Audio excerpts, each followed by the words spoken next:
오늘은 내 하나님이 너무 작다라는 말씀으로 제목으로 말씀을 전하겠습니다. 저희 청년들 신방을 하거나 또 우리 아이들 때문에 병원을 가게 되면요, 철산역을 주로 가게 되거든요. 철산역을 가면 그 역 주변에 가판대를 세워서 그 옛날스러운 예수님의 그림과 또 옛날스러운 이 기독교 형상을 나타내는 그 그림들이 그려져 있는 책을 무료로 배포하시는 분들이 계십니다. 그분이 누군지 아십니까? 여호와의 증인이십니다. 네, 여호와의 증인이죠.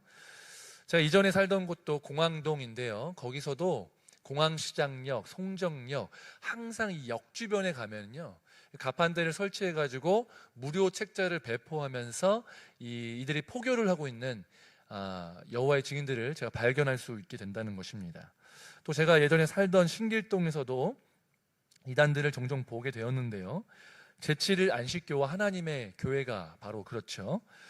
좋은 이름들을 이단들이 다 많이 쓰는데, 이 하나님의 교회에 전도하는 사람들을 제가 만났을 때 그들이 저를 이제 기독교인인 걸 알고 이제 설득을 하면서 그들이 이야기하는 논리가 무엇이었냐면, 하나님이 우리를 만드실 때 하나님의 형상대로 만드셨다. 근데 보면 남자로 만드셨고 여자로 만드시지 않았느냐. 근데 성경에 보면 아버지 하나님이라고 기록되어 있는데, 그럼 어머니 하나님도 있어야 되는 것 아니냐? 왜? 하나님의 형상대로 인간을 남자와 여자로 만들었으니까 남자와 여자가 있어야 된다. 그러면서 사실은 성경에 기록되어 있지 않지만 존재하는 어머니 하나님이 있는데 그게 누군지 아느냐? 그게 바로 장길자다. 이렇게 얘기하면서 저에게 이제 복음을 전하는, 그들의 복음을, 잘못된 복음을 전하는 일들이 있었죠. 그래서 제가 말도 안 된다 이렇게 하면서 반박도 하고 막 그랬는데요, 성도님들이 이들을 만난다면 무엇이라고 대답하시겠습니까?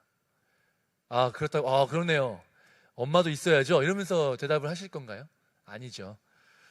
이들이 말한 것에는 오류가 있습니다. 무엇이냐면, 하나님의 형상으로 우리를 만드셨다고 했을 때 이 겉모습을 하나님의 형상대로 만들지 않았다는 거예요. 그러니까 하나님이 하나님의 손, 하나님의 눈 뭐 이렇게 표현을 하니까 하나님이 마치 우리와 같이 생겼을 것이다라는 착각이 있지만, 우리가 이렇게 생겼으니까 하나님이 우리를 빗대어서 말씀하셔야, 그래 우리가 이해를 더 잘하니까 그렇게 표현한 것이지, 하나님의 형상이 외적인 우리의 모습과 같다는 것이 아닙니다.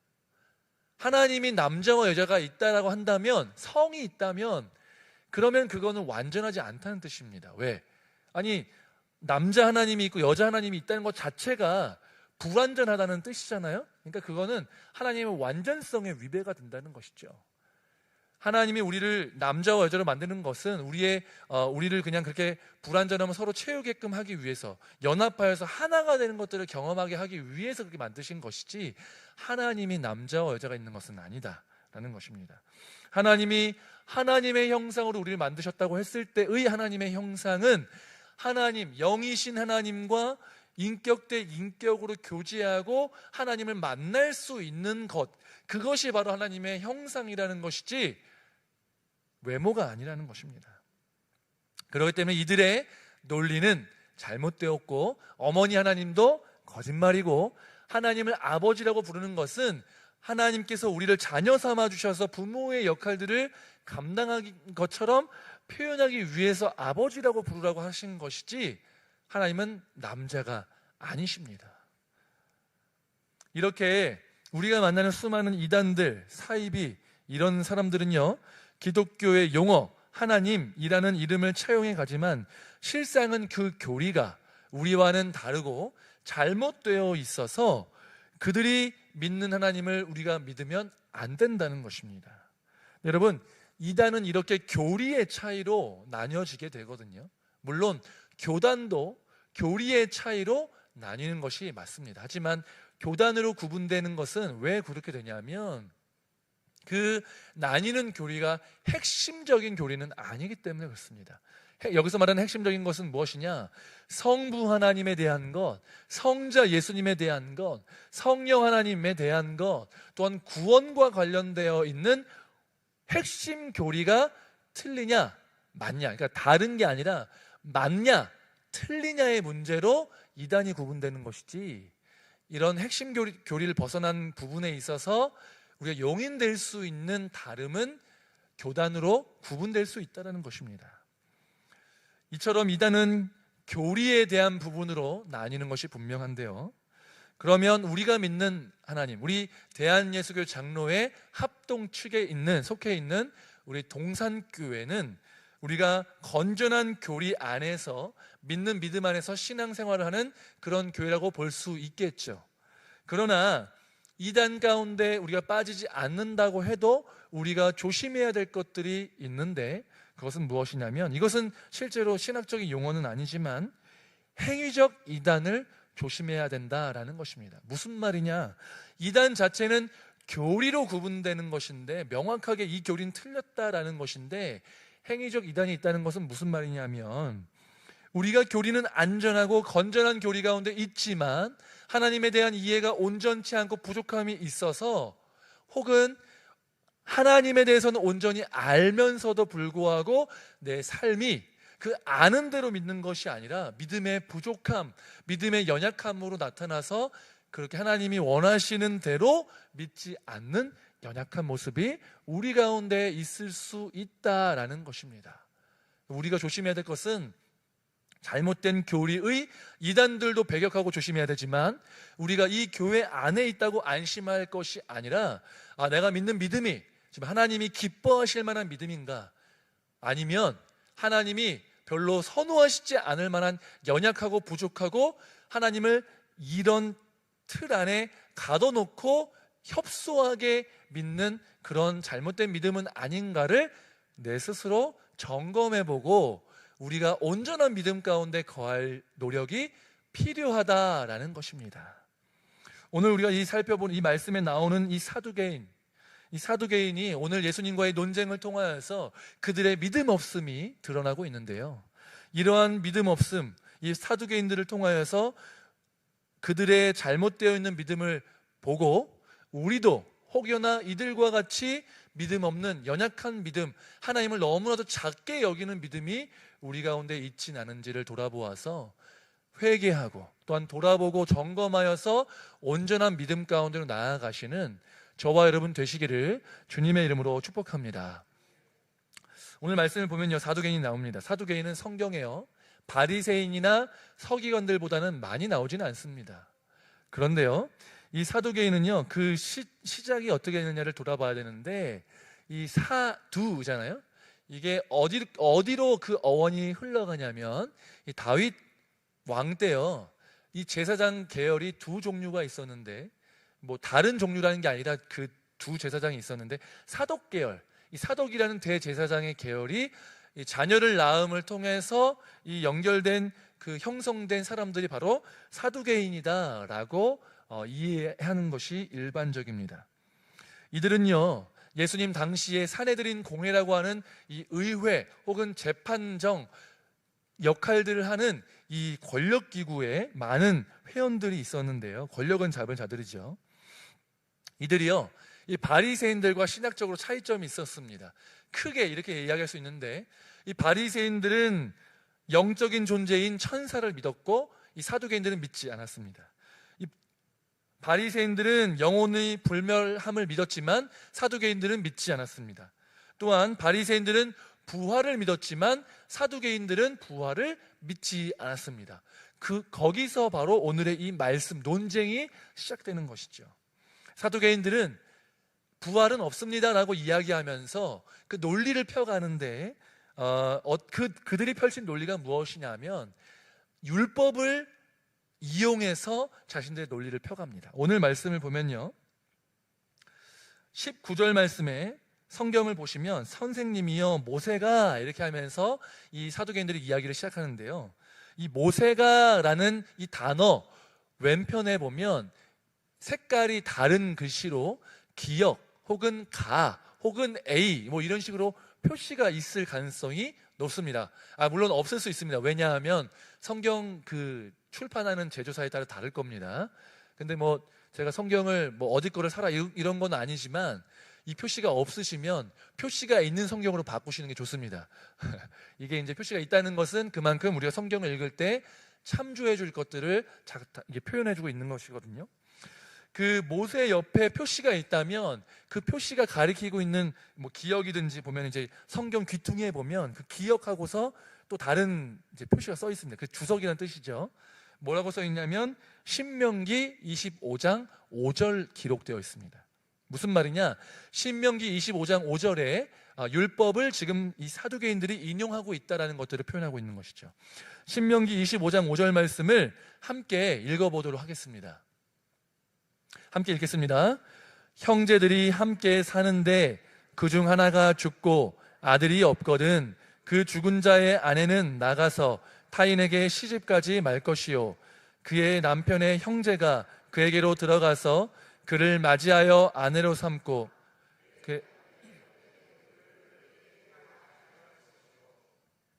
네, 아멘. 이 사두개인들이 이 율법을 예로 들고 있거든요. 그러면서 이게 뭐냐면 어떤 율법이냐면 일명 수혼법, 형사 취수법이라고 불리는 율법입니다. 예를 들고 있습니다. 이 사두개인들이요. 7형제가 있다고 가정해 보시죠. 예수님. 7형제가 있는데 큰아들이 결혼했습니다. 그런데 이 큰아들과 결혼한 아내가 있었고요. 자녀가 없었는데 큰아들이 죽으면 어떻게 됩니까? 율법에 따르면 둘째 아들이, 그러니까 큰형의 동생이 이 형수님과 결혼을 해야 됩니다. 그런데 또 예를 들어 봅시다. 이 둘째가 또 상속자가 없이 죽으면 어떻게 됩니까? 셋째가 결혼해야 되죠. 이게 다 한 명씩 결혼을 해서 상속자가 없이 죽게 되면 어떻게 됩니까? 7명의 아들들, 7명의 형제가 이 한 여인과 결혼해서 다 아내가 되었다가 결국 죽고 나서 부활이 있다고 하면 부활했을 때 7명의 남자와 이 아내가 있으면 누가 누구의 아내이고 누가 누구의 남편이 되겠습니까? 라고 이야기하는 겁니다.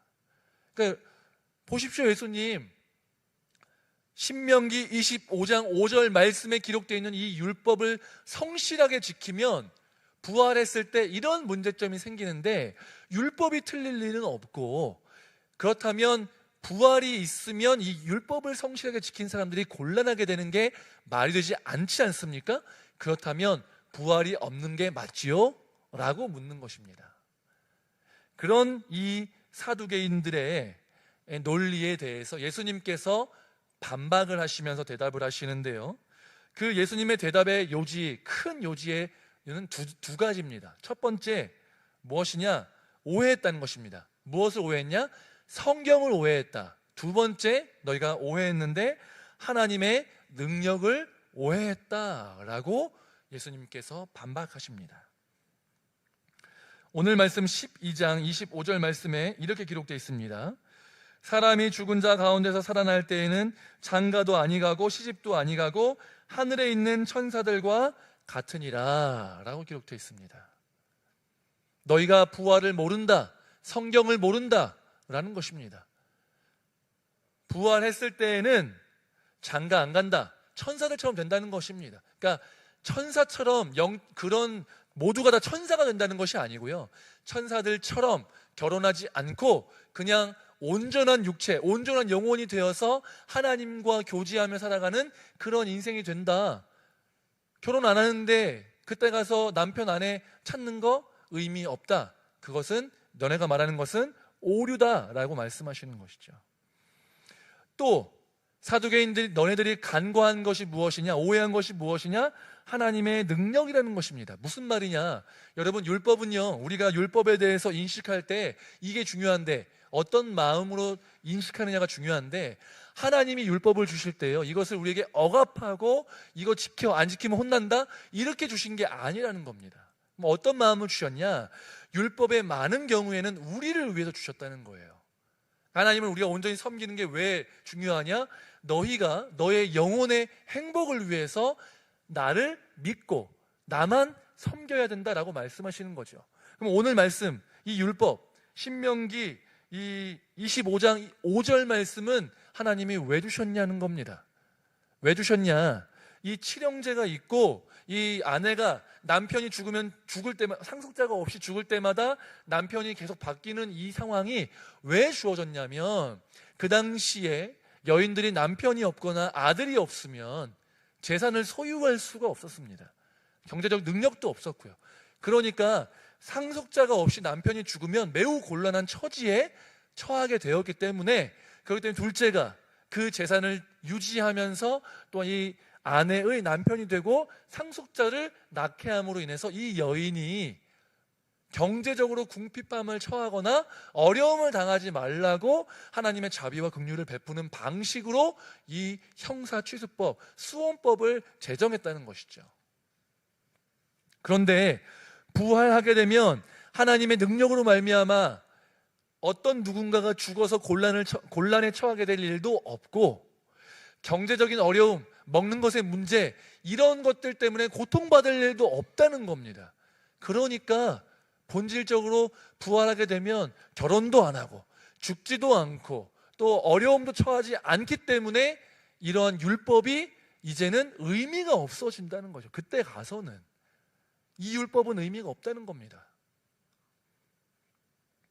근데 너희가 하나님의 말씀도 하나님의 능력도 오해하고 니들이 생각하는 그 상황 속에서, 아, 지금은 결혼하니까 나중에 부활했을 때 결혼할 텐데 그때 가면 곤란해지겠다, 혹은 하나님의 능력을 너무 제한해서 하나님의 능력이 지금 우리의 죄 때문에 지금 이 시대 가운데서 여인들이 고통받고 사람들이 고통받아서 그래서 율법을 주었음에도 불구하고 부활한 세상 속에서는 하나님의 능력이 온전해지지 않을 것이라는 그런 믿음 없음으로 이렇게 너희가 지금 부활이 없다라고 얘기하는데, 너희가 하나님의 능력을 모른다, 하나님도 모르고 말씀도 모르고 그러니까 믿음이 없이 되었구나 라고 말씀하신다는 것이죠. 여러분, 우리가 신앙생활을 하면서 경계해야 될 것들은요, 다른 것들을 신뢰하는 우상숭배, 이단에 빠지는 것, 혹은 하나님 아닌 다른 것들을 신뢰하는 우상숭배에 빠지지 않는 것도 중요합니다. 그런데 우상을 숭배하지 않는다고 해서 그러면 우리가 믿음이 온전하냐? 그렇지도 않다는 것입니다. 중요한 것은 우상 숭배하지 않고 이단에 빠지지 않고 이것 자체가 중요한 게 아니라 우리의 믿음이 온전해지는 것, 하나님을 올바로 이해하는 것이 우리 가운데 필요하다라고 말씀하시는 것이죠. 이 사두개인들은요, 하나님께서 자기 자신을 구약 성경에 계시하셨음에도 불구하고 그 하나님을 있는 그대로 또한 올바로 이해해서 믿을 수 없었습니다. 그런 믿음의 연약함이 있었던 것이죠. 자기들 생각에 이거는 하나님이 하실 수 있고 이거는 하나님이 못하니까 이거 못하는 걸 보니까 이거는 불가능해 라고 스스로 재단해서 하나님을 제대로 믿지 않았다는 것이죠. 그런데 우리에게도 그런 일들이 있을 수 있다는 것입니다.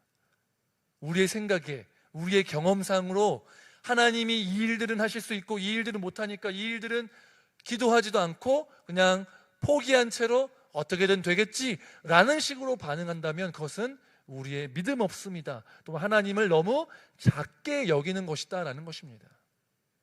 그런 우리에게, 그러한 사두개인들에게 하나님은 우리에게 말씀하시는 거죠. 네 하나님은 너무나도 작다. 하나님은 그렇게 작으신 분이 아니시다. 크신 분이시고 우리의 편견과 선입견에 의해서 작아지시는 분이 아니시고 능력이 있으시고 천지를 만드시며 죽은 자를 부활케 하시는 능력의 하나님이신데, 너희가 나를 제한하고 나를 믿지 않음으로 말미암아 내가 역사할 기회를 주지 않는도다 라고 우리에게 말씀하시는 것입니다. 지금 새벽기도의 말씀이요, 마가복음을 통과해서 오늘 이제 누가복음을 시작했는데요, 새벽 설교를 준비하면서 이 말씀도 제가 이제 얼마 지나지 않았잖아요. 연구하고 묵상했습니다. 그러니까 말씀을 준비할 때도요, 이게 저에게 하시는 말씀이라고 생각을 들지 않았어요. 그런데 새벽에 말씀을 전하면서 하나님께서 이 사두개인의 모습이 바로 내 모습이다 라고 말씀을 하셨습니다. 제가요, 한 번도 말씀을 묵상하면서 사두개인이 저라고 생각해 본 적이 한 번도 없습니다. 왜? 성경에 사두개인이 많이 안 나오고, 내가 목사니까 바리새인이면 바리새인이고 서기관이면 서기관이지, 사두개인은 나랑 전혀 상관이 없다라고 생각했습니다. 그런데 하나님이 그렇게 말씀하신 것이죠. 여러분, 저 이제 생각을 하셔야 될 게 있는데요, 제가 설교를 할 때 당연히 그렇게 믿으시겠지만 제가 하고 싶은 말을 하면 됩니까? 안 됩니까? 안 되죠. 그렇다는 얘기는 뭐예요? 하나님의 말씀을 제가 이걸 해석하고 저와 또 성도님들에게 주시는 말씀임을 받고 그것을 전달하는 것입니다. 그 말인 즉슨 제가 하고 싶은 말을 하는 것이 아니고 내가 이렇게 살고 있으니까 여러분들 그렇게 사십시오라고 하는 것이 아니라 동일하게 저도 저에게 주신 이 말씀에 순종하여 살아가기를 결단하면서 전하는 것이라는 것이죠. 이게 제가 말씀대로 못 삽니다라고 밑밥 가는 게 아닙니다. 그건 당연한 것이고요. 근데 이제 다른 것은 하나님이 주신 말씀에 최대한 순종하겠습니다라는 태도로 말씀을 받아야 된다는 것이죠. 제가 전하는 것만이 아니라 통로가 되어서 저에게도 하시는 말씀이고 성도님에게도 하시는 말씀이다라는 그런 태도로 전해야 된다는 것입니다. 그런데 이 말씀을 제가 새벽에 전하면서 바로 이 사두개인의 모습, 하나님을 제단하고 네 생각으로 하나님이 이것은 하실 수 있고 이것은 하실 수 없을 것이라는 내면에 있는 마음을 끄집어내시면서 네가 하나님을 너무나도 작게 여기고 있다라고 지적하셨다라는 것이죠. 그러면서 제 안에 있었던 믿음 없음을 드러내게 하셨습니다. 예전에 사역을 하면서 중고등부도 하고 청년부도 하고 교구도 사역하면서 믿음으로 했거든요. 그래서 뭐 수련회 갈 때도 야 가자 믿음으로 기도하고 휴가 분명히 못 낼 것 같아 보이지만 믿음으로 기도하고 휴가 신청하면 휴가 나올 거야 이러면서 믿음으로 도전하고 같이 수련회도 가고 선교 가면서 지금 돈이 없지 80만 원, 90만 원, 100만 원 야 그것 때문에 돈 없어서 네가 선교 못 가면 하나님이 능력의 하나님이시겠냐? 라고 이렇게 도전하면서 그렇게 함께 믿음으로 이렇게 사역하고 신앙생활을 했단 말이죠. 근데 이게 담임 목사가 되니까 이게 사이즈가 달라지는 거예요. 그때는 뭐 90만 원, 100만 원 이거밖에 안 됐는데 지금은 뭐 하려고 하면 뭐 몇백만 원, 1000만 원 이렇게 하니까 이런 것들이 가능할까라는 제 안에 믿음 없음이 드러나는 겁니다. 그러면서 제가 이제 재개발 지역 이제 크게 뭐 이렇게 제가 재개발 뭐 이렇게 중간에 들어왔으니까요. 엄청난 관심을 갖고 들어온 건 아닌데 이제 밥 먹고 식사를 하려고 이제 우리 권사님 댁에 가잖아요. 가다 보면 이제 지나가면은 광복교회가 보여요. 근데 이제 제가 올해 한 5월까지는 이게 잘 안 보였습니다. 이게 가려져 있어서. 근데 5월 지나니까 이게 틈새로 이게 광복교회가 보이는 거예요. 근데 광복교회가 너무 예쁘게 잘 지어졌단 말이죠. 근데 그날 밤에 제가 잠이 안 오는 거예요. 잠이 안 오는 거예요. 그래서 그 교회가 생각이 나서 그러면서 어떤 마음이었냐면 분명히 재개발되고 성도님들 뭐 오실 수 있는 기회도 생기고 많이 오시면 좋겠다 이런 마음도 있는데 근데 물론 저는 교회 건물 보고 가진 않지만 하나님은 중심을 보시지만 사람은 외모를 보니까 교회 건물 때문에 안 오면 어떡하지라는 마음에 잠이 안 오는 거예요. 근데 그랬던 저의 믿음 없는 모습을 지적하면서 네가 바로 사도개인이다. 천지를 만드시고 전쟁에서 승리케 하시고 죽은 자를 부활케 하시는 그 만군의 여호와 하나님께서 만약에 원하신다면 그것 때문에 사람들이 오지 못하게 내버려 두시겠느냐? 그게 중요하냐? 라고 말씀을 저에게 하시는 거예요. 그런 하나님을 내가 믿고 있다라고 생각했는데 교회 외관이 조금 더 다른 교회들에 비해서 오래되었다고 하나님이 일하시지 못할 것이라고 생각했던 불안해했던 저의 그 하나님에 대한 불신을 지적하시면서 그것은 믿음 없음이고 너가 회개해야 되는 일이다 라고 지적하셨습니다. 하나님이 이렇게 말씀하시는 거 네 하나님이 너무나도 작다. 하나님 나 여호와 하나님은 크신 하나님이신데 네가 믿는 하나님은 너무나도 작은 하나님이다. 건물, 외관 이런 것 때문에 내가 너 이 교회에 사람 보내주지 않을 거라고 믿는 너무나도 작은 그런 분이라고 제가 그런 믿음의 소유자라고 지적해 주셨습니다. 여러분 우리는 어떻습니까? 우리의 하나님은 어떻습니까? 장로님, 권사님, 집사님 또 성도님의 하나님은 크신 하나님이십니까? 아니면 우리 삶 가운데 벌어지는 여러 가지 문제들조차도 해결해 주시 못할 것만 같은 그러한 작은 하나님이십니까? 실제로 존재하시는 하나님은 크신 능력의 하나님이신데, 문제는 무엇이냐면 우리의 믿음 없음이 하나님을 작게 만들고, 우리의 믿음 없음 때문에 하나님이 큰 하나님의 역사하심을 일하시지 못한다라는 것입니다.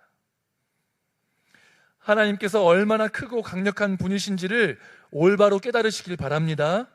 우리 하나님은 크고 놀라우신 분이십니다. 그 크신 하나님을 믿음으로 신뢰하고 기도하시고 경험하시기를 주님의 이름으로 축복합니다. 여러분, 바로 제가 사도개인이라는 뜻이죠. 오늘 말씀 전에 이 9장 말씀을 보면요, 예수님께서 베드로와 야고보와 요한을 데리고 변화산에 올라가셨다가 그 자신의 모습을 보여주십니다. 그러고 나서 내려오는데요, 내려오는데 이 제자들이 믿음 없는 거예요. 이 귀신 들린 어린아이의 아버지와 그 귀신 들린 애가 있는데, 제자들이 그 예수님 소문을 듣고 와가지고 이 문제를 해결해달라고 왔는데 아무도 믿음으로 기도하지 못해서 귀신을 내어쫓지 못한 겁니다. 예수님이 그들을 질책하시면서 이 사람에게 이야기합니다. 할 수 있거든이 무슨 말이냐? 믿는 자에게는 능히 하지 못할 일이 없느니라 라고 말씀하면서 이 귀신 들린 자의 아버지의 믿음 없음을 질책하십니다. 그러자 이 귀신 들린 자의 아버지가 무엇이라고 고백하냐면 9장 24절 후반부에 기록되어 있는데, 내가 믿나이다, 나의 믿음 없는 것을 도와주소서 라고 고백합니다. 여러분, 하나님께서는 사두개인을 향해서 믿음 없음을 지적하셨고, 또한 우리를 향해서도 우리의 믿음이 너무도 연약하고 작고 네가 믿는 하나님이 너무 작다고 말씀하시지만, 책망과 질책으로 끝나시는 것이 아니라 그 질책과 책망은 우리가 회개하고 하나님 앞에 믿음을 가지고 나아오라는 그 초대라는 사실을 기억할 필요가 있다라는 것입니다. 그랬을 때 이 아버지가 내가 믿나이다, 나의 믿음 없는 것을 도와주소서 라고 고백하며 나아갔을 때 예수님이 그 아들의 귀신을 내어 쫓아주신 것처럼, 우리도 동일하게 우리의 삶에 벌어지는 수많은 일들 속에서 믿음 없어서 기도하지 못해서 해결되지 않았던 수많은 문제들, 우리의 믿음 없는 모습들 회개하며 크신 하나님을 붙잡고 나아가고 그렇게 기도했을 때 하나님께서 반드시 우리 삶 가운데 역사하실 줄로 믿으시기 바랍니다. 우리 함께 이렇게 고백하시길 바랍니다. 내가 믿나이다, 나의 믿음 없는 것을 도와주소서. 믿나이다, 나의 믿음 없는 것을 도와주소서. 이렇게 고백하고 입술로만이 아니라 우리의 삶으로 정말 우리의 믿음 없음을 고백하며 하나님의 도우심을 구하여서, 주님, 나의 믿음 없는 것을 도와주시옵소서, 내 믿음을 크게 해주시옵소서라고 고백하여서 그 크신 하나님을 경험하실 수 있는 저와 여러분 되시기를 주님의 이름으로 축복합니다.